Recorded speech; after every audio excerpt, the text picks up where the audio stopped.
ಇದು ನಾನು ಯಾರೋ ತಂದ್ಕೊಟ್ಟಿದ್ದು ಅಲ್ಲ, ನಾನು ಮಾತಾಡ್ತಾ ಇರೋದು ಇಲ್ಲಿ. ಯಾರೋ ತಂದ್ಕೊಟ್ಬಿಟ್ಟಿದ್ದಾರೆ ನನ್ಗೆ ಗೊತ್ತಿಲ್ಲ ಅಂತ. ನಾನು ಸ್ಪಾಟ್ಗೆ ಹೋಗಿದ್ದೀನಿ, ಸ್ಥಳಕ್ಕೆ ಹೋಗಿದ್ದೀನಿ. ನಾನು ಸ್ಥಳಕ್ಕೆ ಹೋಗಿ ಕೂತು ಅಧಿಕಾರಿಗಳನ್ನ ಕರೆದು ಮಾತಾಡಿ ದಾಖಲೆಗಳು ತಗೊಂಡೇ ಬಂದಿರೋದು ನಾನು. ಇದು ಚಿಕ್ಕಬಳ್ಳಾಪುರ ಜಿಲ್ಲೆ ಕಂದಾವರ ಗ್ರಾಮ, ವಿಶ್ವ ಪ್ರಸಿದ್ಧವಾದಂತ ವಿಶ್ವೇಶ್ವರಯ್ಯನವರು ಓದಿರೋ ಸ್ಕೂಲ್. ಅಲ್ಲಿ 19 ಗುಂಟೆ ಜಮೀನು. ಅಧ್ಯಕ್ಷರೇ, ಚಿಕ್ಕಬಳ್ಳಾಪುರ ವಿಶ್ವೇಶ್ವರಯ್ಯನವರು ಓದಿರೋ ಸ್ಕೂಲು, ನಾವು ಹೋಗಿದ್ದೆ. ಅಲ್ಲಿ 19 ಗುಂಟೆ ಜಮೀನು. ಅಲ್ಲಿ ಆ 19 ಅಂದ್ರೆ ಲೆಕ್ಕ ಹಾಕೊಳ್ಳಿ, ವಿಶ್ವೇಶ್ವರಯ್ಯನವ್ರಿಗೆ 100 ವರ್ಷದ ಮೇಲೆ ಆಗೋಟಿದೆ. ಅವ್ರು ಓದಿರೋ ಸ್ಕೂಲ್ ಅಂದ್ರೆ ಎಷ್ಟು ವರ್ಷ ಆಗಿರ್ತೈತೆ.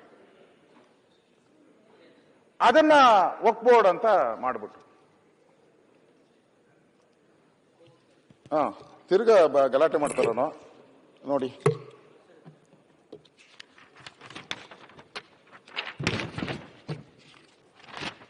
ಸ್ಕೂಲು ವಿಶ್ವೇಶ್ವರ, ಹಳೆಯ ಸ್ಕೂಲು, ಹೆಂಚಂದು, ಓಲ್ಡ್. ಆ ಬಿಲ್ಡಿಂಗು, ಆ ಪಿಲ್ಲರ್ಸು ಎಲ್ಲ ಇದೆ ಇಲ್ಲಿ.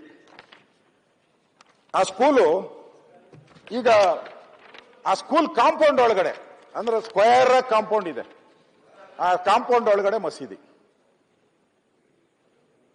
ಆ ಕಾಂಪೌಂಡ್ ಒಳಗಡೆ ಮಸೀದಿ. ನನ್ನ ಫೋಟೋನು ಇದೆ ಸಾಕ್ಷಿ, ಅದಕ್ಕೆ ಹೋಗಿದ್ದೀನಿ. ಅಲ್ಲಿ ಹಸಿರು ಬಾವುಟ. ಅಲ್ಲಿ ನೋಡಿ ಕೆಳಗಡೆ ಉತ್ತ ಇದೆ. ಆ ಉತ್ತಕ್ಕೆ ಪೂಜೆ ಮಾಡಿದಾರೆಲ್ಲ, ಹಣ್ಣು ಕಾಯಿ ಹೊಡೆದಿರೋ, ಇದು ಹೂವು ಹಾಕಿರೋದು ಎಲ್ಲ. ಆ ಉತ್ತಕ್ಕೆ ಕಾಂಪೌಂಡ್ ಹಾಕ್ಬಿಟ್ಟು ಬಾವುಟ ಹಾಕ್ಬಿಟ್ರು. ಅಂದ್ರೆ ಎಲ್ಲಿ ನಾವು ರಾಷ್ಟ್ರ ಧ್ವಜ ಆರಿಸ್ಬೇಕಾಯ್ತು ಆ ಸ್ಕೂಲು ಒಳಗಡೆ, ಅಲ್ಲಿ ಮಸೀದಿ ಮಾಡಿದ್ದೀರಾ. ವಿಶ್ವೇಶ್ವರಯ್ಯನವರು ಓದಿರೋ ಸ್ಕೂಲು ಸಾಧ್ಯನಾ? ನಾನು ಅವ್ರಿಗೆ, ಯಾರಲ್ಲಿ ತಹಸೀಲ್ದಾರ್ ಇದ್ನೋ ಅವ್ರಿಗೆ ಚಳಿ ಜ್ವರ ಬಿಡಿಸಿದ್ದೀನಿ. ನಾನು ಬರ್ತಾ ಇದ್ದೀನಿ, ಅಲ್ಲಿ ಬರೋದ್ರೊಳಗಡೆ ತೆಗೆದಾಕ್ಬೇಕು ಅಂತ ಹೇಳಿದೆ. ನೋಡಿ, ಅಷ್ಟು ಅವಾಜ್ಗೆ 2 ದಿನಕ್ಕೆ ಚೇಂಜ್ ಮಾಡ್ಕೊಂಬಂತ ಅನ್ಕೊಟ್ಬಿಟ್ಟ ಪಾಣಿನ.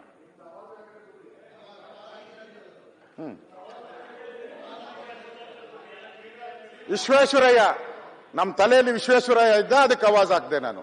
ನಿಮ್ ತಲೆಯಲ್ಲಿ ವಿಶ್ವೇಶ್ವರಯ್ಯ ಇಲ್ಲ, ಅದಕ್ಕೆ ಅವಾಜ್ ಹಾಕಿಲ್ಲ ನೀವು. ಅಲ್ಲ, ಆ ತಹಸೀಲ್ದಾರ್ ನೀವೇ ವಿದ್ವಾಂಸರು. ಯಾವ ರೀತಿ ನೀವು ಸರ್ವಶಕ್ತರು.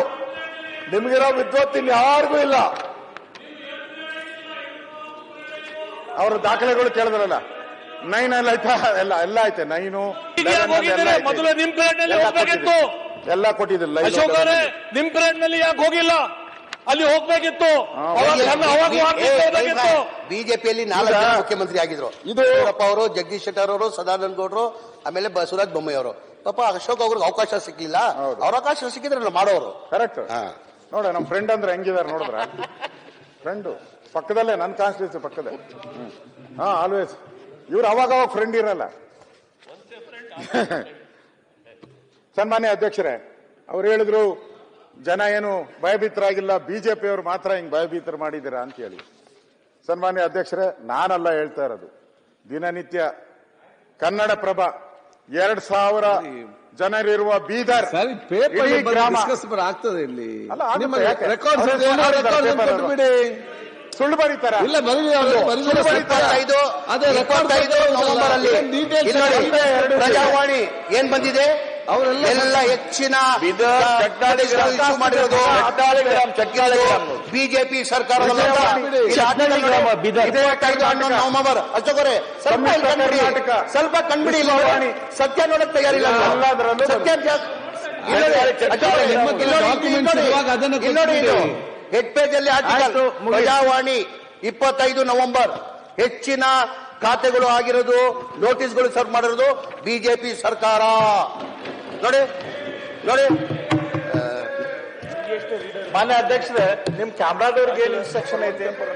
ಕ್ಯಾಮ್ರಾದ ನಾನು ಕೂಡ ಮಾತಾಡಿದ್ದೆ, ಅದ್ರ ಕ್ಲಿಪ್ಪಿಂಗ್ ತರ್ಸೀನಿ. ಈಗೂ ಅಶೋಕ್ ಅವ್ರು ಮಾತಾಡ್ಬೇಕಾರ ಯಾರು ಮೇನ್ ಸ್ಪೀಕರಿಂಗ್ ಅಲೋ ಮಾಡ್ತೀರ ಅವ್ರ ಕಡೆ ಫೋಕಸ್ ಮಾಡ್ಬೇಕು ಅಥವಾ ಬೇರೆ ಕಡೆ ಏನೋ ಇದರಲ್ಲೇ ಇದು ಇದೆ.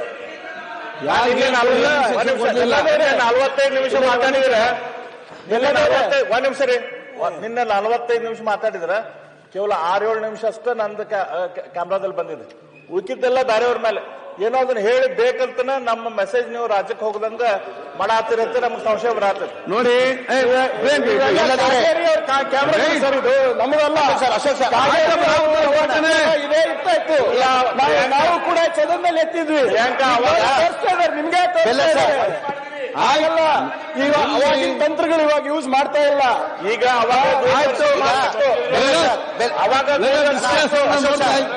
ವಾರ್ತಾ ಇಲಾಖೆದವ್ರು ಯಾರೇ ನಿಮ್ಮ ಕಾರ್ಯಕರ್ತಗೆ ಕಾಂಟ್ರಾಕ್ಟ್ ಕೊಟ್ಟಾರಂತ ಸಬ್ ಕಾಂಟ್ರಾಕ್ಟ್ ಹಂಗಾಗಿ ಯಾರೋ ಹೊರನಾಡಿನ ಕಾರ್ಯಕರ್ತ ನೋಡ್ರಿ ಅವ್ ಕಾಂಟ್ರಾಕ್ಟ್ ಮಾಡ್ತಾ ಇದ್ದಾನೆ ಒಂದ್ ಸೆಕೆಂಡ್ ನಿಮ್ಮ ವಾರ್ತಾ ಇಲಾಖೆಯವ್ರಿಗೆ ಕೊಟ್ಟಿದ್ದಾರೆ ಮೊದಲು ಡಿಡಿ ಮಾಡ್ತಿದ್ರು ಈಗ ಡಿಡಿ ಮಾಡ್ತಾ ಕೂತ್ಕೊಳ್ಳಿ. ಈಗ ನಾನು ವಫ್ ಅದಾಲತ್ ಮಾಡಿ DC ಮೀಟಿಂಗ್ ಧಾರವಾಡಲ್ಲಿ ಮಾಡಿದೆ. ತಾವು ಬಂದಿದ್ದೀರಾ, ಆ ಸತ್ಯ ಏನಿದೆ ಗೊತ್ತಿದ್ದ ಅಟ್ಲೀಸ್ಟ್ ಹೇಳ್ಬೇಕಾನೆ ನಿಮ್ಮ ಅಶೋಕ್ ಅವ್ರಿಗೆ. ತಾವಿದ್ರಿ ಅವತ್ತು ನಾ ಎದಕ್ ವಫ್ ಮೀಟಿಂಗ್ ಬಂದಿದ್ದೆ? ಏನೋ ಆತರ ಅನ್ಯಾಯ ಆಯ್ತಾ? ಆತರ ಏನೋ ಸೂಚನೆ ಕೊಟ್ಟ ನಾನು DC ಮೀಟಿಂಗ್ ಅಲ್ಲಿ ತಾವಿದ್ರಿ, ಆ DC ಮೀಟಿಂಗ್ ತಾವಿದ್ರಿ. ಅಶೋಕ್ ಅವ್ರ ಸಾಹೇಬ್ರಿಗೆ ಹೇಳಿ ಸತ್ಯಾಂಶ ಏನಿದೆ ಅಂತ. ಅಶೋಕ್ ಅರಣ್ಣವ್ರೆ ಅಲ್ಲ ಹೇಳಿ ತಮಗೂ ಕರೆದಿದೆ, ತಾವು ಬಂದಿಲ್ಲ. ತಮಗೂ DC ಅಧಿಕಾರಿ ಮೀಟಿಂಗ್ ಮಾಡುವಾಗ ತಮಗೂ ಕರೆದಿದ್ದೆ ನಾನು. ನನ್ನ ಜಿಲ್ಲೆಯಲ್ಲಿ ಮಾತ್ರ ಜಿಲ್ಲಾಧಿಕಾರಿಗಳಿಗೆ, AC ಅವರಿಗೆ, ತಹಸೀಲ್ದಾರ್ ಅವರಿಗೆ ವಾರ್ನಿಂಗ್ ಕೊಟ್ಟು ನೀವು 8 ದಿವಸನಾಗ ಎಂಟ್ರಿ ಮಾಡದೇ ಇದ್ರೆ ಹೇಳಿದ್ದೀನಿ ನಾನು. ಇಲ್ಲ ಅಂದಿದ್ದು ಇಲ್ಲ ಇಲ್ಲಲ್ಲ, ನಿಮ್ ಕರೆದಿದ್ದೆಲ್ಲ ಅವಾಗ ಬರ್ಬೇಕಾಗಿತ್ತು ನೀವು. ಹಂಗ್ ಸತ್ಯ ಏನ ಇದ್ದಿದ್ರೆ ಆ ಮೀಟಿಂಗ್ ತಮಗೂ ನೋಟಿಸ್ ಆಹ್ವಾನ ಕೊಟ್ಟಿದ್ರು, ತಾವು ಬರ್ಬೇಕಾಗಿತ್ತು. ಹೌದಪ್ಪ ಅನ್ಯಾಯ ಮಾಡಕ್ ಬರ್ತಾವ್ರ ಅಂತ ಹೇಳ್ಬಿಟ್ಟು ನಿಮ್ಮ ಕ್ಷೇತ್ರದಲ್ಲಿ ನಿಮ್ಗೂ ಆಹ್ವಾನ ಕೊಟ್ಟಿದ್ರು DC ಅವರು, ಬರ್ಬೇಕಾಗಿತ್ತು. ಅದ್ರ ಸತ್ಯಾಂಶ ಇಲ್ಲ. ಹೇಳಿದೀವಿ, ನಿಮ್ಗೂ ಹೇಳಿದ್ವಿ. ಬೆಲ್ಲದವ್ರು ಬನ್ನಿ, ಬೆಲ್ಲ ಸರ್ ಬಂದಿದ್ರು, ಬೆಲ್ಲ ಸರ್ ಬಂದಿದ್ರು ಕೇಳಿ. ಬೆಲ್ಲ ಸರ್ ಬಂದಿದ್ರು ಕೇಳಿ. ಆತರ ಏನು ಅನ್ಯಾಯ ಕೇಳಿ. ಸನ್ಮಾನ್ಯ ಅಧ್ಯಕ್ಷರೇ, ಎತ್ತಾಳವರು ಬಿರಿಯಾನಿ ಕೊಟ್ಟಿದ್ರು ಬರೋರು. ಜಮೀರ್ ಅಹಮದ್ ಹೇಳಿದ್ರು ಪ್ರಜಾವಾಣಿ ನೋಡಿ. ಯಾವ್ದಾವ್ದು ನೋಡ್ತೀರಾ? ಪ್ರಜಾವಾಣಿ ನೋಡಿ ಅಂದ್ರು. ಬೇರೆ ಯಾವ್ದು ನೋಡ್ಬೇಡಿ, ಪ್ರಜಾವಾಣಿ ನೋಡಿ ಅಂದ್ರು. ಪ್ರಜಾವಾಣಿಯಲ್ಲಿ ಬಂದಿರುವಂತದ್ದು ಒಕ್ಕಾಸ್ತಿ ವಿವಾದ ಪರಿಹಾರಕ್ಕೆ ಸೂಕ್ತ ಮಾರ್ಗೋಪಾಯ ಶೋಧಿಸಿ. ಎಡಿಟೋರಿಯಲ್ ಪ್ರಜಾವಾಣಿ ನಾನು ಅಲ್ಲ. ಇದು ಪ್ರಜಾವಾಣಿ. ಅಶೋಕ್ ಸರ್, ನಾನು ಪ್ರಜಾವಾಣಿ ಅವರೊಂದು ತೋರಿಸ್ತಾರೆ. ಅವ್ರು ಹೇಳಿದ್ಕೆ ಪ್ರಜಾವಾಣಿ ಸತ್ಯ. ಅದ ನಿಮ್ಮಲ್ಲಿ ರೆಕಾರ್ಡ್ ಇದೆಯಲ್ಲ, ಆ ರೆಕಾರ್ಡ್ ಪ್ರಕಾರ ಮಾತಾಡಿ, ಅದು ನೋಡಿ ಮಾತಾಡಿ. ರೆಕಾರ್ಡ್ ತೋರಿಸ್ರೆ ಗಲಾಟೆ ಮಾಡ್ತಾರಲ್ಲ. ಇಲ್ಲ, ನೀವು ರೆಕಾರ್ಡ್ ಡೀಟೇಲ್ಸ್ ಕೊಡಿ. ರೆಕಾರ್ಡ್ ಅಲ್ಲಿ ಮಾತ್ರ ಸ್ಟ್ಯಾನ್ಸಿಲ್ ಆಗುವಂತ. ಅದರಿಂದ ಅದರಲ್ಲಿ ಏನು ಕೆಡ್ದ ಬರ್ದಿಲ್ಲ. ಪ್ರಜಾವಾಣಿಯಲ್ಲಿ ದಶಕಗಳಿಂದ ಕಗ್ಗಂಟಾಗಿ ಉಳಿದಿರುವ ಆಸ್ತಿ ವಿವಾದದ ಪ್ರಕರಣಗಳನ್ನು ಪರಿಶೀಲಿಸಿ ರೈತರ ಹಿತ ಕಾಯಬೇಕಾದ ಜವಾಬ್ದಾರಿ ಆಡಳಿತ ಪಕ್ಷಕ್ಕೂ ಇದೆ, ವಿರೋಧ ಪಕ್ಷಗಳಿಗೂ ಇದೆ. ಆಡಳಿತಾರೂಢ ವಿರೋಧ ಪಕ್ಷಗಳನ್ನ ವಿಶ್ವಾಸಕ್ಕೆ ತೆಗೆದುಕೊಂಡು ಪರಿಹಾರ ಮಾರ್ಗ ಸೂಚಿಸಬೇಕಾಗಿದೆ ಅಂತ ಎಡಿಟೋರಿಯಲ್ ಬರೆದಿದ್ದಾರೆ. ಅವ್ರು ಹೇಳಿರೋದಕ್ಕೆ ಹೇಳ್ತಾ ಇದ್ದೀನಿ. ಸನ್ಮಾನ್ಯ ಅಧ್ಯಕ್ಷರೇ, ಈಗ ನಾವೇನು ಒಕ್ಕಾಸ್ತಿನ ಬೇರೆಯವ್ರು ಕೊಡಿ ಅಂತ ನಾವೇನು ಹೇಳ್ತಾ ಇಲ್ಲ. ರೈತರು ಏನಿದ್ದಾರೆ, ದೇವಸ್ಥಾನಗಳೇನಿದೆ, ಫಾರೆಸ್ಟ್ ಏನಿದೆ, ಮಿಲಿಟರಿ ಏನಿದೆ, ರೈಲ್ವೇಸ್ ಏನಿದೆ, ಇದ್ರ ಬಗ್ಗೆ ಕ್ಲೈಮ್ ಮಾಡಬಾರ್ದು ಅನ್ನೋದು ನನ್ನ ಉದ್ದೇಶ. ಈಗ ನಿಮ್ಮ ಆಸ್ತಿನೇ ರಕ್ಷಣೆ ಮಾಡ್ಕೊಳ್ಳಿ, ನಾವೇನು ಬೇಡ ಅಂತ ಹೇಳಿದ್ದೀರಾ? ಈಗ ಬೆಂಗಳೂರಲ್ಲಿ ವಿನ್ಸನ್ ಮ್ಯಾನರ್ ಹೋಟ್ಲಿದೆ. ಎಷ್ಟು ಕೊಟ್ಟಿದ್ದಾರೆ ಗೊತ್ತಾ ಅಧ್ಯಕ್ಷರೇ? ಏನ್ 4 ಲಕ್ಷಕ್ಕೋ ಏನೋ ಕೊಟ್ಟಿದ್ದಾರೆ. Vinson manner 5 star. ನಾವೇನೋ ಕಾಂಗ್ರೆಸ್ನವರು, ನೀವಿದ್ದಾಗ ಏನ್ ಮಾಡಿದ್ರಿ? ನಾವಲ್ಲ ಕೊಟ್ಟಿದ್ದವರು. ನಮ್ಮ ಸರ್ಕಾರ ಇರಲಿಲ್ಲ ಅವಾಗ. ನಾವು ಬಂದು 9 ವರ್ಷ ಅಧಿಕಾರ ಮಾಡಿರೋದು. 9 years. ಉಳಿದಂತದ್ದೆಲ್ಲ ನೀವೇ. ಆಯ್ತು, ಮುಂದಕ್ಕೆ ಹೋಗುವ. ನೀವೇ ವಿನ್ಸನ್ ಮ್ಯಾನರ್ ಕತೆ. ವಿನ್ಸನ್ ಮ್ಯಾನರ್ ಐತಿ. ಈಗ ವಿನ್ಸನ್ ಮ್ಯಾನರ್ ಎಲ್ಲಾ ನಿಯಮಗಳನ್ನ ಗಾಲಿಗೆ ತೂರಿದ್ದಾರೆ. ಕೊಡ್ತೀನಿ ದಾಖಲೆ, ಅದನ್ನು ಆಮೇಲೆ ದಾಖಲೆ ಕೇಳ್ತಾರೆ ಅವರು ಇಮಿಡಿಯೇಟ್. ಅದಕ್ಕೆ ನಾನು ಜಮೀರ್ ಅಹಮದ್ ಮೊದಲೇ ಹೇಳ್ದ, ನಾನೆಲ್ಲ ದಾಖಲೆ ಕೇಳ್ತೀನಣ್ಣ, ಹುಷಾರಾಗಿರು ಅಂತ. ಅದಕ್ಕೆ ದಾಖಲೆ ತಂದಿದ್ದೀನಿ. ವಿನ್ಸನ್ ಮ್ಯಾನರ್ದು ನಿಮ್ಗೂ ಗೊತ್ತಿದೆ, 5 ಸ್ಟಾರ್ ಹೋಟ್ಲು. ಸರ್, ವಿಲ್ಸನ್ ಮ್ಯಾನರ್ದು ತಮ್ಗೆ ಸತ್ಯ ಗೊತ್ತಿದೆ ಅಶೋಕ್ ಸಾಹೇಬ್ರೆ. ವಿಲ್ಸನ್ ಮ್ಯಾನರ್ ಲೀಸ್ ತಗೊಂಡಿದ್ದಾರೆ. 19 ಲೀಸ್ ತಗೊಂಡು ವಕ್ಫ್ ಬೋರ್ಡ್ ಇಂದ ಲೀಸ್ ಪೀರಿಯಡ್ ಕ್ಲೋಸ್ ಆಗಿದೆ. ಸುಪ್ರೀಂ ಕೋರ್ಟ್ ಅಲ್ಲಿ ಕೇಸ್ ನಡೀತಾ ಇದೆ. ಸರಿ, ಆಯ್ತು. ವಕ್ಫ್ ಬೋರ್ಡ್ ಲೀಸ್ ಕೊಟ್ಟಿರೋದು. ಲೀಸ್ ತಗೊಂಡಿರೋದು ವಕ್ಫ್ ಬೋರ್ಡ್ ಇಂದ 19 ಲೀಸ್ ಆಗ್ಬಿಟ್ಟು ಪೀರಿಯಡ್ ಮುಗ್ದಿದೆ. ಈಗ ಅವ್ರು ಎಕ್ಸ್ಟೆಂಡ್ ಮಾಡಿ ಅಂತ ಕೇಳ್ತಾರೆ, ನಾವು ಮಾಡಿಲ್ಲ, ಸುಪ್ರೀಂ ಕೋರ್ಟ್ ಅಲ್ಲಿ ಇದೆ ಕೇಸ್. ಅವರೇ ಪ್ಲೀಸ್ ಅದಕ್ಕೊಂದು ಕಮಿಟಿ ನೇಮಕ ಮಾಡ್ತಾರೆ. ನೋಡಿ, ಇದೇ ತರ ಯಾವ್ದಾವ್ದು ತಪ್ಪ ಈಗ ಗೊತ್ತಿದ್ದು ನಾನು ಹೇಳಿದ್ದೀನಿ. ನಾನು ಈಗ ವಿಲ್ಸನ್ ಮ್ಯಾನೇಜ್ ತಾವು ಹೇಳಿದ್ರಿ, ಕೋರ್ಟ್ಗೆಲ್ಲ ನೋಟಿಸ್ ಕೊಟ್ಬಿಟ್ಟವ್ರಂತ. ಒಂದ್ ನಿಮಿಷ, ಇದಕ್ಕೆ ಒಂದು ಸರ್ಕಾರ, ನಾನಲ್ಲ ಸರ್ಕಾರ ಒಂದು ಕಮಿಟಿ ನೇಮಕ ಮಾಡ್ತತೆ. ಈ ವಿಲ್ಸನ್ ಮ್ಯಾನರ್ ಪದೇ ಪದೇ ಚರ್ಚೆ ಆಗ್ತಾ ಇದೆ. ಇದಕ್ಕೊಂದೇನ ಅಂತ್ಯ ಮಾಡಬೇಕು ಅಂತೇಳಿ ಹಿಂದುಳಿದ ವರ್ಗಗಳ ಮತ್ತು ಅಲ್ಪಸಂಖ್ಯಾತರ ಕಲ್ಯಾಣ ಸಮಿತಿ 98-99 ಅವಾಗ ವಿಧಾನಸಭೆಯ ಮಾನ್ಯ ಸಭಾಧ್ಯಕ್ಷರು ತಮ್ಮ ಪೀಠದಲ್ಲಿ ಕೂತಿರೋರು ಅವರು ಈ ಕಮಿಟಿಯನ್ನು ನೇಮಕ ಮಾಡ್ತಾರೆ. ಯಾರಿರ್ತಾರೆ ಅದರಲ್ಲಿ ಅಂದ್ರೆ ಶ್ರೀಶೈಲ ವಿ ಬಿದನೂರು ಅವರು ವಿಧಾನಸಭಾ ಸದಸ್ಯರು. ಆಗ್ಲಿ ಬಿಜೆಪಿ. ಎಚ್ ಪೂಜಾರ್, ಗದ್ದಿ, ಪ್ರಕಾಶ್, ಲಕ್ಷ್ಮಯ್ಯ, ಲಲಿತಾ ನಾಯಕ್, ಇವರ ಒಂದು ಸಮಿತಿ ನೇಮಕ ಮಾಡ್ತಾರೆ.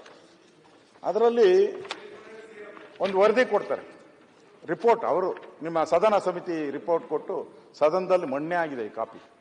ಇದರಲ್ಲಿ ಕೊಟ್ಟಿದ್ದಾರೆ ಅವರು. ಇದೊಂದು ಅಕ್ರಮ.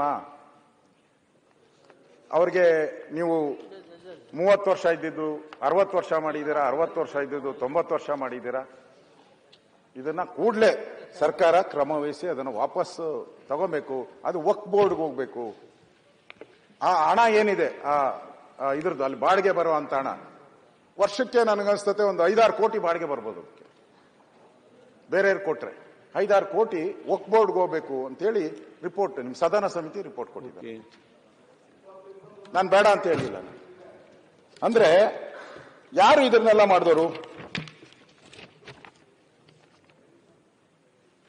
ಅಧ್ಯಕ್ಷರೇ, ನಾನು ವಕ್ಫ್ ಬೋರ್ಡ್ ಕಬಳಿಕೆ ಬಗ್ಗೆನೂ ಅವರೇ ಬಂದಿದೆ ಪತ್ರಿಕೆ. ನಾನು ಹೇಳಕ್ ಹೋಗಲ್ಲ, ಹೇಳಿದ್ರೆ ಗಲಾಟೆ ಆಗೋಗ್ತಾರೆ. ಆಯ್ತು, ಪೇಪರ್ ಬಂದಿಲ್ಲಿ ಚರ್ಚೆ ಮಾಡೋದು ಬೇಡ. ಅದಕ್ಕೆ ತೋರಿಸಿದ್ದೀನಿ. ಅದರಿಂದ ಸನ್ಮಾನ್ಯ ಅಧ್ಯಕ್ಷರೇ, ಇಲ್ಲಿ ಕಬಳಿಕೆ ಮಾಡಿರುವಂತ ಜಮೀನೇನಿದೆ, ಯಾರ್ಯಾರು ಮಾಡಿದ್ದಾರೆ, ಮುಸ್ಲಿಂ ಅವರು ಹೇಳಿದ್ದಾರೆ, ಮುಸ್ಲಿಮರೇ ಜಾಸ್ತಿ ಮಾಡಿದ್ದಾರೆ ಅಂತ ಅವರು ಹೇಳಿದ್ದಾರೆ. ನಾನು ಹೇಳಿಲ್ಲ, ಅವರೇ ಹೇಳಿದ್ದಾರೆ. ಅವ್ರನ್ನ ಯಾಕೆ ಬಿಟ್ಕೊಂಡಿದ್ದೀರಾ? 95% ತೋರಿಸ್ನಲ್ಲ, ಅವರೆಲ್ಲ ಅವರೇ ಅದರಲ್ಲಿ. ಆಯ್ತು, ಯಾರು ರಾಯರೆಡ್ಡಿ ಅವರೇ 2020-21ರಲ್ಲಿ ಅದೇ ಸಮಿತಿ 95% ಆಯ್ತು. ನಿಮ್ಮ ಸರ್ಕಾರ ಇದ್ದಾಗಲೇ ಹೇಳ್ತಿಲ್ಲ. ಆ 5% ಅಧ್ಯಕ್ಷ, ಸದನ ಅಧ್ಯಕ್ಷರೇ 2020-2021ರಲ್ಲೂ ಕೂಡ ಒಂದು ವರದಿ ಕೊಟ್ಟಿದೆ. ಅದನ್ನು ಉಲ್ಲೇಖ ಮಾಡ್ಲಿ, ಯಾರು ಕೊಟ್ಟಿದ್ರು, ಏನಂತ ಹೇಳಿದ್ರು ಅಂತ. ಆ ಶಿಫಾರಸ್ನ ನೀವೇ ಜಾರಿ ಮಾಡಲಿಲ್ಲ. ಬೇಗ ಮುಗಿಸ್ತಾರೆ ಮತ್ತೆ ಮಾತಾಡಿ. ಈ ಕಬಳಿಕೆ ಆಗಿರುವಂತದ್ದನ್ನ ಏನಾನ ಮಾಡ್ಕೊಳ್ಳಿ. ಇಲ್ಲಿ ಬಂದಿರೋಂಥದ್ದು ಇಂಪಾರ್ಟೆಂಟು. ಇಡೀ ರಾಜ್ಯದಲ್ಲಿ ಇವತ್ತು ರೈತರಿಗೆ ಮೊದಲೇ ಸಾಲಗಾರರಾಗಿದ್ದಾರೆ, ಮಳೆ ಬೆಳೆ ಹೋಗಿದೆ. ಅಂತ ಸಂದರ್ಭದಲ್ಲಿ ಇವರು ಎಲ್ಲಾ ಪ್ರಾಣಿಗಳಿಗೂ ಸಿಕ್ಕಿದ್ಕೆಲ್ಲ ವಕ್ಫ್ ಬೋರ್ಡ್ ಅಂತ ಹಾಕಿ ಕರ್ನಾಟಕದಲ್ಲೇ 1,11,000 ಎಕರೆ ಅಂತ ಅವರ ಗೆಜೆಟ್ ಗೊತ್ತಿದೆ. ರೈತರ ಮೇಲೆ ಪ್ರಮಾಣ ವಚನ ಮಾಡ್ಕೊಂಡು ಗೋಲಿಬಾರ್ ಹಾವೇರಿಯಲ್ಲಿ ರೈತರಿಗೆ ಸಾಯಿಸಿದ್ಯಾರು? ಇದೇ ಸದನದಲ್ಲಿ ಇದೇ ಉಗ್ರಪ್ಪ ಅವ್ರ ಪ್ರಶ್ನೆ ಕೇಳ್ತಾರೆ. ರೈತರು ಕಷ್ಟದಲ್ಲಿದ್ದಾರೆ, ರೈತರು ಸಾಲ ಮನ್ನಾ ಮಾಡಿ ಅಂತ ಏನು ಉತ್ತರ ಕೊಡ್ತಾರೆ ಮುಖ್ಯಮಂತ್ರಿಗಳು? ನಮ್ದು ಪ್ರಿಂಟಿಂಗ್ ಮಿಷಿನ್ ನೋಟ್ ಇಲ್ಲ ಅಂತಾರೆ. ರೈತರ ಬಗ್ಗೆ ಮಾತಾಡ್ತೀರಾ? ರೈತರ ಬಗ್ಗೆ ದೊಡ್ಡ ಕಾಳಜಿ ಇರೋದು ನಿಮ್ಗೆ. ಸಾಲ ನಾವು ಮನ್ನಾ ಮಾಡಿದೀವಿ. 2013 ಸಿದ್ದರಾಮಯ್ಯ ಮುಖ್ಯಮಂತ್ರಿ ಆದ್ಮೇಲೆ ಅವ್ರು ಸಾಲ 8,900 ಕೋಟಿ ಸಾಲ ಮನ್ನಾ ಮಾಡಿದ್ರು ಸಿದ್ದರಾಮಯ್ಯ ಅವರು. ಸಾಲ ಮನ್ನಾ ಮಾಡಿ 25,000 ರೂಪಾಯಿದಂಗೆ ಸಾಲ ಮನ್ನಾ ಮಾಡಿ ಬಿಜೆಪಿ ಗೌರ್ಮೆಂಟ್ ಮಾಡಿದ್ದಾರೆ. ವಾಕು ಮತ್ತೆ ಮಾತಾಡ ಸಾಲ ಮನ್ನಾ ಕುಮಾರಸ್ವಾಮಿ ಅವರು 25,000 ಕೋಟಿ ಮನ್ನಾ ಮಾಡಿದ್ರೆ ಕುಮಾರಸ್ವಾಮಿ 1 ರೂಪಾಯಿ ಮಡಗಿರಲಿಲ್ಲ, ಬರೀ ಘೋಷಣೆ. ನೀವು ಮಾತಾಡಿ ಮುಗಿಸಿ. ಪ್ರತಿಪಕ್ಷ ನಾಯಕರೇ, ಸಮ್ಮಿಶ್ರ ಸರ್ಕಾರದಲ್ಲಿ ನಾವು ಸರ್ಕಾರದಲ್ಲಿ 1 ರೂಪಾಯಿ ಮಾಡಿರೋದು ಬರೀ ಘೋಷಣೆ. ಸನ್ಮಾನ್ಯ ಅಧ್ಯಕ್ಷರೇ, ಸರ್ಕಾರ ಬಂದ್ಮೇಲೆ ತೀರ್ಥ ನಮ್ಮ ಕಾಲದಲ್ಲಿ ಮುಗಿಸಾಕ ಕೊನೆ. ನಮ್ಮ ಕಾಲದಲ್ಲಿ ಆಗಿದೆ ಸರ್, ಸಕಾಲ ಯೋಜನೆ ಬಂತು. ಆಗಿದೆ. ನಮ್ಮ ಕಾಲದಲ್ಲಿ ಸಕಾಲ ಯೋಜನೆ ತಂದು ಜನರಿಗೆ ಸಹಾಯ ಆಗ್ಲಿ ಅಂತ ಸಕಾಲ ಯೋಜನೆ ತಂದ್ರಿ. ಈ ಸಿದ್ದರಾಮಯ್ಯನವರ ಸರ್ಕಾರ ಬಂದ ಮೇಲೆ ಚಿತ್ರ ವಿಚಿತ್ರ ಕಾಲ ಬಂದಿದೆ. ಅಧಿಕಾರಿಗಳಿಗೆ ಯಮಗಂಡ ಕಾಲ. ವಾಲ್ಮೀಕಿ ನಿಗಮದಲ್ಲಿ 187 ಕೋಟಿ, ಆಯ್ತು, ವಕ್ಫ್ಗೆ ಚಂದ್ರಶೇಖರ್ ಇದಕ್ಕೂ ವಕ್ಫ್ಗೆ ಏನ್ ಸಂಬಂಧ ಸಭಾಧ್ಯಕ್ಷ? ರಾಯಚೂರಿನಲ್ಲಿ ವಕ್ಫ್ ಮುಗಿಸಿ, ವಕ್ಫ್ಗೆ PSI ಸಾವು, ಅದಕ್ಕೆ ಪೊಲಿಟಿಕ್ಸ್ ಯಾಕೆ ಇಲ್ಲಿ? ಗುತ್ತಿಗೆದಾರರಿಗೆ ರಾವ್ ಕಾಲ, ಭೂಮಿ ನಿಗಮದಲ್ಲಿ ಏನಾಯ್ತು, ಬಾಣಂತಿಯರಿಗೆ ವಿನಾಶ ಕಾಲ, ನೀವು ಪ್ರತಿಪಕ್ಷ ನಾಯಕರನ್ನ ಬೇರೆಯವರಿಗೆ ಕೊನೆಗಾಲ ಏನಾಯ್ತು, ನಾಲ್ಕು ಮಾತಾಡಬಹುದಲ್ಲ, ಬೇರೆ ಅಲ್ಲ ಅದ್ರದ್ದೇ ರೈತರಿಗೆ ಕೊನೆಗಾಲ. ಬೇರೆ ನಾನು ಎಲ್ಲ ಹೇಳ್ಕೊಂಬತ್ತಾ ಇದ್ದೀನಿ, ಯಮಗಂಡ ಕಾಲ, ರಾವು ಕಾಲ, ವಿನಾಶ ಕಾಲ, ರೈತರಿಗೆ ಕೊನೆಗಾಲ. ಇದು ಈ ಸರ್ಕಾರ ಮಾಡ್ತಾ ಇರುವಂತ ಒಂದು ದುರಾಡಳಿತದಿಂದ ಇವತ್ತು ನಾನು ಈ ವಿಚಾರವನ್ನ ಯಾಕೆ ಹೇಳ್ತಾ ಇದ್ದೀನಿ ಅಂದ್ರೆ, ಈ ವಿಚಾರ ಅಧ್ಯಕ್ಷರೇ, ನಾನು ಎಲ್ಲರಿಗೂ ದಾಖಲೆಗಳನ್ನ ಕೊಟ್ಟಿದ್ದೀನಿ. ಕೆಲವರೆಲ್ಲ ದಾಖಲೆ ಕೇಳಿದ್ದಾರೆ, ದಾಖಲೆ ಕೊಟ್ಟಿದ್ದೀನಿ. ತಪ್ಪಿದ್ರೆ ತಪ್ಪು ಅಂತ, ದಾಖಲೆ ಬಂದಿಲ್ಲ, ತಪ್ಪಿದ್ರೆ ಎಲ್ಲ ರೆಕಾರ್ಡ್ ಅಲ್ಲಿ ಹೋಗಿದೆ. ಆಯ್ತು, ನನ್ನ ಹತ್ರ ದಾಖಲೆ ಇದೆ. ಯಾರು ಬಂದು ಬರ್ತಾ ಇದೆ. ಕೊಡ್ತೀನಿ ನಾನು. ಏನು ಗೌಡ್ರೆ, ಆಯ್ತು, ಇಲ್ಲಿ ಮತ್ತೆ ಕೊಡೋಣ. ಹೌದು, ಉತ್ತರ ಕೊಡ್ಲಿ. ಅವ್ರು ಬರ್ಕೊಂಡಿರ್ತಾರೆ, ಎಲ್ಲ ಬರ್ಕೊಂತ ಇದ್ರು, ನೋಟ್ ಮಾಡ್ಕೊಂತ ಇದ್ರು, ಮಾಡ್ಕೊಂಡು ಕೊಡ್ತಾರೆ. ಅದರಿಂದ ನಾನು ಇದನ್ನ ಯಾಕೆ ಇಷ್ಟು ಎಳೆ ಎಳೆಯಾಗಿ ಬಿಡಿಸಿದ್ದೀನಿ ಅಂತ ಹೇಳಿದ್ರೆ, ಅದಕ್ಕೆ ಒಂದು ಸುಭಾಷಿತ ಇದೆ. ಕತ್ತಲಲ್ಲಿ ಎಲ್ಲಾ ವಸ್ತುಗಳು ಕತ್ತಲೆ ಬಣ್ಣವನ್ನೇ ಪ್ರತಿನಿಧಿಸುತ್ತೆ. ಕತ್ತಲೆಯಲ್ಲಿ ಎಲ್ಲಾ ವಸ್ತುಗಳು ಕತ್ತಲ ಬಣ್ಣವನ್ನೇ ಪ್ರತಿನಿಧಿಸುತ್ತದೆ. ಬೆಳಕಿದ್ದಾಗಷ್ಟೇ ವೈವಿಧ್ಯತೆ ಸ್ಪಷ್ಟವಾಗಿ ಗೋಚರಿಸಲು ಸಾಧ್ಯ. ಇದೊಂಥರ ವಕ್ಫ್ ಬೋರ್ಡ್ ಅನ್ನೋದು ಒಂಥರ ಕಪ್ಪು ಬೆಕ್ಕಿದ್ದಂಗೆ, ಬ್ಲ್ಯಾಕ್ ಕ್ಯಾಟ್. ಇದು ಕತ್ಲಲ್ಲಿ ಏನು ಕಾಣಿಸಲ್ಲ, ಬೆಳಕು ಚೆಲ್ಲಿದ್ರೆ ಮಾತ್ರ ಕಾಣಿಸೋದು. ಅದಕ್ಕೋಸ್ಕರ ಈ ಬ್ಲ್ಯಾಕ್ ಕ್ಯಾಟ್ಗೆ ಬೆಳಕನ್ನ ಚೆಲ್ಲಿದ್ದೀನಿ, ಸರ್ಕಾರಕ್ಕೆ ಕಣ್ ತೆರೆಸುವಂತ ಕೆಲಸ ಮಾಡಿದ್ದೀನಿ. ನೋಡಿ, ಇದು ಈ ವಕ್ಫ್ ಬೋರ್ಡ್ ಭೂತ ಒಂಥರ ದೆವ್ವದ ರೀತಿ ಇಡೀ ಕರ್ನಾಟಕವನ್ನ ಕಾಣ್ತಾ ಇದೆ. ಕಣ್ಣು ಬಿಟ್ಟು ನೋಡಿ ಸರ್ಕಾರ. ಅದರಿಂದ ಇವತ್ತು ಯಾರನ್ನ ಬೇಕಾದ್ರೂ ಎದುರಾಕೊಳ್ಳಿ, ನೀವು ಕರ್ನಾಟಕದಲ್ಲಿರೋ ರೈತರನ್ನ ಎದುರಾಕೊಂಬೇಡಿ. ನೀವು ಇಡೀ ಕರ್ನಾಟಕ ಅಳ್ಳಾಡುತ್ತೆ ಅನ್ನೋ ಮಾತನ್ನ ಈ ಸಂದರ್ಭದಲ್ಲಿ ನಾನು ಹೇಳಕ್ ಇಷ್ಟಪಡ್ತಾ ಇದ್ದೀನಿ ಅಧ್ಯಕ್ಷರೇ. ಒಂದು, ಈ ಸರ್ಕಾರ ನಾವು ಇಷ್ಟೆಲ್ಲ ದಾಖಲೆಗಳು, ವಿಚಾರಗಳು, ಯಾವ್ಯಾವ ಹಳ್ಳಿ, ಯಾವ್ಯಾವ ಪಟ್ಟಣ ಎಲ್ಲವನ್ನ ತಗೊಂಡಿದ್ದೀನಿ. ಇಷ್ಟು ನಾನು ದಾಖಲೆಗಳನ್ನ ಕಲೆಕ್ಟ್ ಮಾಡೇ ಮಾತಾಡಿರೋದು. ಯಾರಿಗಾದ್ರೂ ಡೌಟ್ ಇದ್ರೆ ನನ್ನ ಹತ್ರ ಬಂದ್ರೆ ಎಲ್ಲಾ ದಾಖಲೆಗಳನ್ನ ಸಮೇತನೂ ಕೂಡ ನಾನು ಕೊಡ್ತಾ ಇದ್ದೀನಿ. ಅದರಿಂದ ನನ್ನ ಡಿಮ್ಯಾಂಡ್ ಏನು ಅಂತ ಹೇಳಿದ್ರೆ, ವಕ್ಫ್ ಅದಾಲತ್ನ ಹೆಸರಿನಲ್ಲಿ ಸೃಷ್ಟಿರುವ ಗೊಂದಲವನ್ನ ಸರ್ಕಾರ ನಿವಾರಣೆ ಮಾಡಬೇಕು. ಮೊದಲನೇದು, ಫಸ್ಟ್ ಪಾಯಿಂಟ್. ಓಕೆ. ಎರಡನೇದು, ತಕ್ಷಣದಿಂದ ವಕ್ಫ್ ಆಸ್ತಿ ಎಂದು ಪಾಣಿಯಲ್ಲಿ ಮೆನ್ಷನ್ ಮಾಡಿದಿರಲ್ಲ, ಅದನ್ನ ರದ್ದು ಮಾಡಿ ಆಯಾಯ ರೈತನ ಹೆಸರಲ್ಲಿ ಪಾಣಿನೂ ಮತ್ತು 9 ಮತ್ತು 11 ಎರಡರಲ್ಲೂ ಬರಬೇಕು. ಸೆಂಟ್ರಲ್ ವಕ್ಫ್ ಆಕ್ಟ್ ಅನ್ನ ಚೇಂಜ್ ಮಾಡಿಸಿ. ಮಂಡಳಿಯ ಸೆಂಟ್ರಲ್ ವಕ್ಫ್ ಆಕ್ಟ್ ಅನ್ನ ಚೇಂಜ್ ಮಾಡಿದ್ರೆ ಇವೆಲ್ಲ 1900 ಹೇಳ್ತೀನಿ, ಅದನ್ನು ಮಾಡಿಸಿ. ಅದನ್ನ ಮಾಡಿಸಿದ್ರೆ ಇವೆಲ್ಲ ಮಾಡ್ಲಿಕ್ಕಾಗುತ್ತೆ. ಸರ್ಕಾರ ನಿಮ್ದಲ್ವ ಮಾಡಿ ಹೇಳ್ತಾನೆ. ಗೊತ್ತಿದೆಲ್ಲ, ಸೆಂಟ್ರಲ್ ಆಕ್ಟ್ ಇಟ್. ಆಮೇಲೆ ವಕ್ಫ್ ಮಾಡೆಲ್ ರೂಲ್ ಇದೆಯಲ್ಲ 2016, ಅದನ್ನ ಚೇಂಜ್ ಮಾಡಿ. ಜಮೀರ್ ಭಾಯ್, ಅದನ್ನ ಚೇಂಜ್ ಮಾಡಿದ್ರೆ automatic you can do it. ಇಷ್ಟೆಲ್ಲ ಕಂಠ ಶೋಷಣೆ ಯಾಕೆ? ಅಲ್ಲಿ ಚೇಂಜ್ ಮಾಡಿ. ಸೆಂಟ್ರಲ್ ನಿಮ್ಗೆ ಅಧಿಕಾರ ಐತಲ್ಲ, ಚೇಂಜ್ ಮಾಡಿದ್ರೆ ಮುಗ್ದೋತ್ 5 ನಿಮಿಷಕ್ಕೆ. ಅವ್ರವ್ರ ಆಸ್ತಿ ಅವ್ರವ್ರಿಗೆ ಬರುತ್ತೆ. ನೀವು ಅಲ್ಲಿ ಏನೋ ಆಗಿದೆ ಅಂತ ಭೂತ ಪುಣ್ಬಿಡ್ತೀನಿ ಅಂತ ಬಿಡಕ್ ಹೋಗ್ಬೇಡಿ. ಪ್ರಾಮಾಣಿಕತೆ ನಮಗಿದೆ. ಒಂದೇ ಒಂದು ರೈತರ ಒಂದೇ ಒಂದು ಕೇಳಲ್ಲ, ನಾವು ಬೆಂಬಲ ಕೊಡ್ತೀವಿ ಅಂತ ಹೇಳಿ ಉಳಿಸ್ತೀವಿ. ನೀವು ಸದಸ್ಯರು ಬೆಂಬಲ ಕೊಡಿ. ಮಿನಿಸ್ಟರ್ ಮುಗಿಸ್ತಾರೆ ಈಗ. ಉತ್ತರ ಏನು ಕೊಡಲ್ಲ ಬಿಡಿ, ಇಲ್ಲೇ ಮಾತಾಡಾಗೋಯ್ತಲ್ಲ. ಇನ್ನೇನು ಉತ್ತರ ಏನಿರ್ತೈತೆ ಅದರಲ್ಲಿ? ಬರೀ ಉತ್ತರನೇ ಇಲ್ಲೇ ಎಲ್ಲ ಆಗೋಯ್ತು.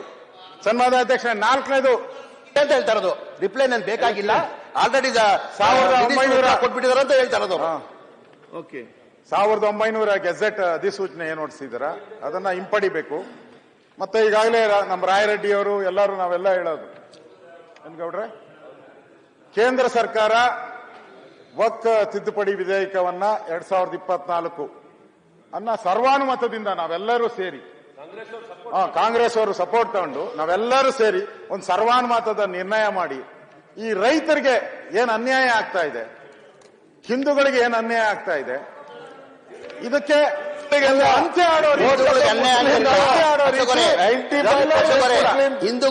ಅಂತಿರಲ್ಲ. ಒಂದ್ ನಿಮಿಷ, ಹಿಂದೂಗಳಿಗೆ ಅನ್ಯಾಯ ಅಂತಿರಲ್ಲ. ಗುಜರಾತಲ್ಲಿ ಎಫ್ಆಸ್ತಿ ಇದೆ, ಹಿಂದೂಗಳನ್ನೇ ಟಾರ್ಗೆಟ್ ಮಾಡ್ತಾ ಇರೋದು, ಹಿಂದೂಗಳನ್ನೇ ಟಾರ್ಗೆಟ್ ಮಾಡ್ತಾ ಇರೋದು, ಆಸ್ತಿ ಎಷ್ಟಿದೆ? ಹಿಂದೂಗಳ ಆಸ್ತಿನೇ ಹೊಡಿತಾ ಇರೋದು, ಗುಜರಾತಲ್ಲಿ ದೇವಸ್ಥಾನ ಫಾರೆಸ್ಟ್ ದೇವಸ್ಥಾನನೇ ಹೊಡಿತಾ ಇರೋದು, ಅದಕ್ಕೋಸ್ಕರ ಹೋರಾಟ. ಹಿಂದೂ ಭೂಮಿ ಗಮನಿಸಬಾರ್ದು ನೀವು. ಬ್ರಿಟಿಷರು ಹಿಂದೂ ಮುಸ್ಲಿಮರನ್ನ ಹೊಡೆದ್ರು, ನೀವು ಅದೇ ದಾರಿಯಲ್ಲಿ ಕಾಂಗ್ರೆಸ್ ಅವರು ಹಿಂದೂ ಮುಸ್ಲಿಮನ ಹೊಡಿತಾ ಇದ್ದೀರಾ ನೀವು. ಈಗ ಅದನ್ನೇ ಹೊಡಿತಾ ಇರೋದು ನೀವು. ಹಿಂದೂ ಮುಸ್ಲಿಂ ಕಾಂಗ್ರೆಸ್ ಅನ್ನ ಇತಿಹಾಸ ತೆಗಿರಿ. ಅದೇ ಕಾಂಗ್ರೆಸ್ ಚುನಾವಣೆ ಜನಗಳ ಮಧ್ಯದಲ್ಲಿ ಹೋಗಿ ನಮ್ಮ ಸಾಧ್ಯ ಯಾವ ತರ ಮುಸಲ್ಮಾನ್ ಹಿಂದೂ ಮುಸಲ್ಮಾನ್ ನಿಮ್ಗೆ ಅಧಿಕಾರ ಇವರಿಗೆ ಹಿಂದೂಗಳಿಗೆ ಬ್ರಿಟಿಷರ ಹೊಡೆದು ಆಡೋ ನೀತಿ ಈ ಕಾಂಗ್ರೆಸ್ಸಿನಲ್ಲಿ ಬರೇ ಹಿಂದೂ ಬ್ರಿಟಿಷರ ಇತಿಹಾಸ ತೆಗಿರಿ. ಯಾವ ಯಾವ ಚುನಾವಣೆ ಬಂದಿದೆ